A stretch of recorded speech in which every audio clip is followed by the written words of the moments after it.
সমাগম করতে আগে আগে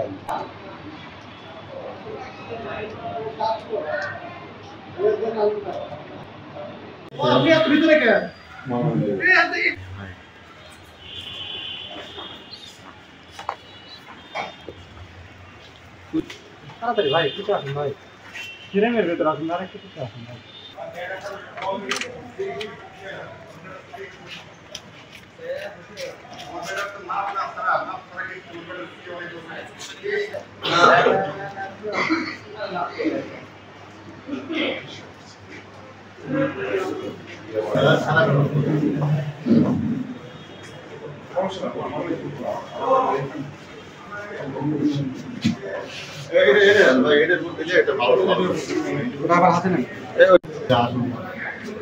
কালার বাবা দাদা ঠিকই আছে।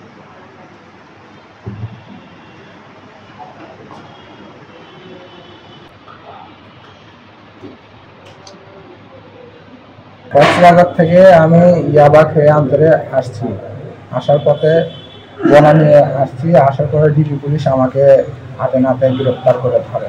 ধরানোর পরে আমার কাছ থেকে ইয়াবা পায় 150 মতন ইয়াবা পাইছে আমার কাছ থেকে। কতগুলো আছে? আরও প্রায় মনে করেন 400টার ভিতরে আমার 150টা বাড়াইছে, তো বাদ বাকি দিয়ে আমার কাছে আছে। আচ্ছা, আপনি কিভাবে খেয়েছিলেন এগুলো? কলা দিয়ে আমি এগুলা গিলে খাইছিলাম। পোটলা করে? জি, পোটলা করে কলা দিয়ে গিলে খাইছি। এভাবে আপনি কতদিন ধরে আছেন?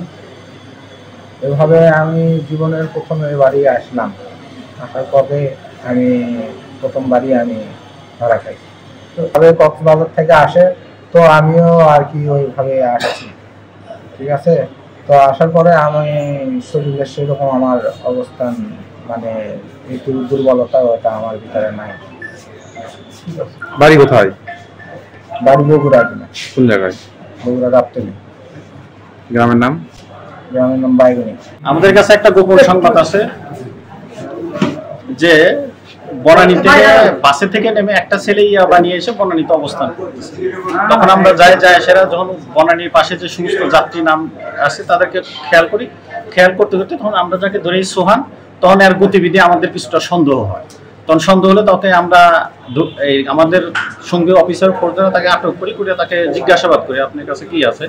সে যখন একবারই বলতে এক পর্যায়ে স্বীকার করে যে হ্যাঁ আমার কাছে ইয়াবা আছে, কিন্তু সেটা আমার পেটের ভিতরে। আমি কক্সবাজার থেকে প্যাকেট বানায় খেয়ে কলাতে খেয়ে আসছি, আমার পেটের ভিতরে আছে, আমার পেটের ছাড়া অন্য কোনো জায়গা নেই। তখন তার কথা মতো তখন আমাদের উদ্বোধন করে বিষয়টা অবহিত করি, তখন তাকে নিয়ে আমরা মোহাম্মদ আলী হাসপাতালে যাই। হাসপাতালে ডিউটিরত ডাক্তারকে দেখাই, ডাক্তার তাকে দেখে তার কথা শুনে বলে তাকে এক্সরে করে। তখন আমরা এক্সরে করি, এক্সরে করে দেখা যায় হ্যাঁ তার পেটের ভিতরে এরকম জাতীয় পদার্থ আছে। তখন এক্সরে করার পরে তখন ডাক্তার বলছে হ্যাঁ এর ভিতরে কিন্তু পদার্থ আছে, যেটা হলে দৃশ্যমান। জানাইছে তার কাছে মোট 400টা আছে, অর্থাৎ প্রতিটাতে 50 টাকা করলে 400তে 8টা প্যাকেট পোটলা তার পেটের ভিতরে আছে। প্রক্রিয়া আছে, এইভাবে তাকে পায়খানা তার থেকে বের করার জন্য যতটুকু চেষ্টা, এটা আমার চেষ্টা অব্যাহত আছে।